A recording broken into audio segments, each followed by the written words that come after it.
Go. Brought to you by WSR FFA. Thumbs up. Where does our food come from? We're gonna head over to Spudlock Farms, pay Stone a visit. Here we go.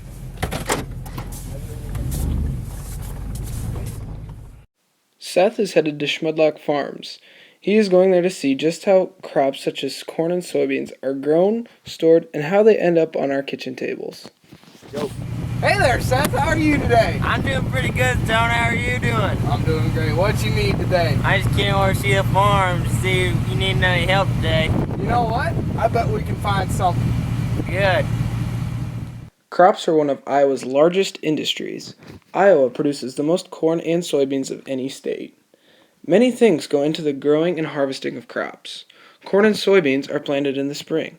It takes these crops the whole summer to grow, and often in the summer, you'll see farmers applying chemicals to the crops to keep them safe and help them grow to the full potential.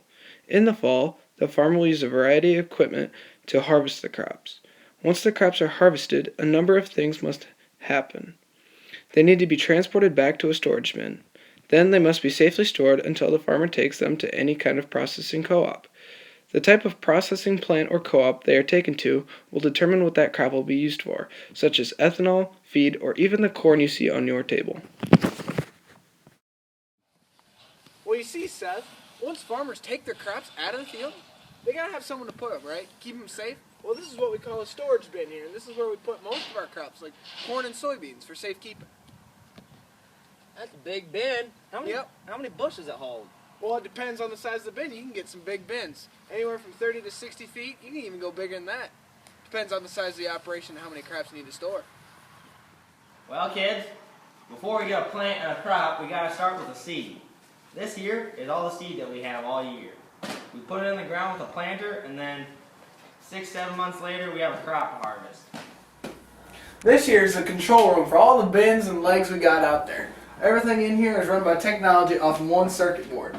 Little buttons here and there, little switches here and there, get everything running on the same page. We got to make sure all of our technology is up to date, otherwise we will fall behind in production. Dang! As you can see, a lot of things go into keeping our most valuable crops safe and in storage. You see, this here is a semi-truck. You might see trucks on the highway, and some people might call them 18-wheelers or big rigs. Well, these are what we use to haul our crops from the farm here, out of those bins we just done showed you, to the co-op, or to anywhere we need to take our crops. This here is one of our newer semis. You notice how it's got a short back. Now if you come over here, this semi right here has a longer back. It means it has a sleeper in the back. This is for more over-the-road or longer hauls. That way you can take a nap or sleep the night in your truck. Now, we wouldn't even need semis if it wasn't for this bad boy right over here. This here is a combine. I'm sure being in Iowa, you've seen it when the fields all fall off. And these fellas, they take the crops out of the field using a thing called a corn or bean head. Now, the driver will sit up there in the head, and he's got control over the whole machine. And this ain't no small machine, so the farmer's got to be pretty up to date with his technology skills. Right now, my friend Seth Walker is giving you a demonstration of what a driver might look like in the center. Let's take a little closer look here at the combine. The combine plays a big role in the harvesting season and in the fall, just in general. This here is a John Deere S680 combine. And if you take a look up under here, it's got a lot of different chains, moving parts, sprockets, pulleys, belts. This thing has a lot of moving parts and can really, if one thing goes awry, we can be shut down for a whole day and have to take a day out of the field. So you're saying this machine does all the harvesting on its own? Not quite. Let's take a look over here. We got some more of our equipment. Right here we got some John Deere tractors. And the combine could not do it all itself without the help of these guys. We hook these tractors up to things like the grain cart. Helps get the crops out of the combine into the semi so we can move them out of the field faster. Other thing, we use bigger semis like this right here. We use this to cultivate the field, to rip it up after we get harvesting done. That way the soil stays soft, and next year we don't have a bigger problem getting nutrients in the soil or getting seed in the soil for next year. Planting and harvesting crops is quite an operation, but when you look at your dinner table, you don't just see corn and soybeans.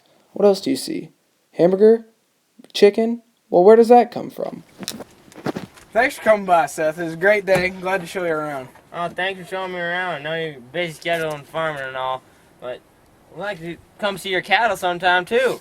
Well, say, what are you doing right now? Well, I got nothing to do. Let's head up to New Hampton.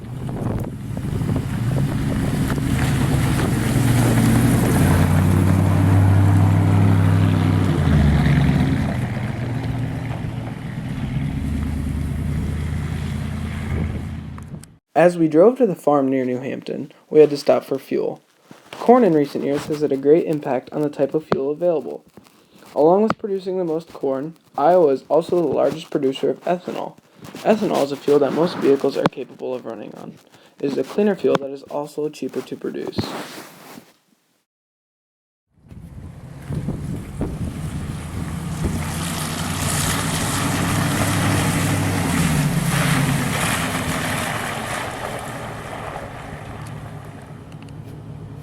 Cattle, or cows, provide a variety of foods for us. Cows produce milk. Milk is used as the base for all dairy products. A number of farms in Bremer County specialize in milking cattle. We call these dairy farms. Cows also give us a variety of meats, such as steak and hamburger. Along with cows, another animal that provides food for us is the pig. Iowa leads the country in pig productions and has the most pig-raising farms of all the states. In fact, for every person living in the state of Iowa, there are about 7 pigs. Of all the pig farms in Iowa, 94% of them are family-owned businesses. Pigs can make a lot of money for the state of Iowa. In 2014, Iowa made $1.4 billion just from pork exports. In total, pig farming represents about $7.4 billion of Iowa's total economic activity.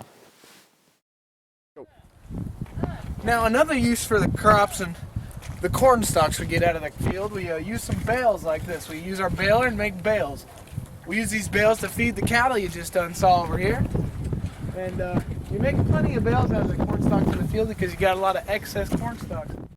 Crop and cattle production are two cornerstones of Iowa's economic and farming industries. You got some nice cattle here, Stone. Why, thank you, mister. We do all we can and we try to get her done.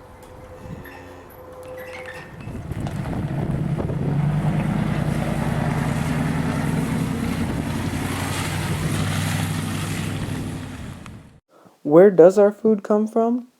Well, we sure hope you have a better idea now. Next time you sit down to eat, look at your food. Maybe now you can tell where your food might have come from. Food doesn't just come from the grocery store. It comes from the farmers of Iowa.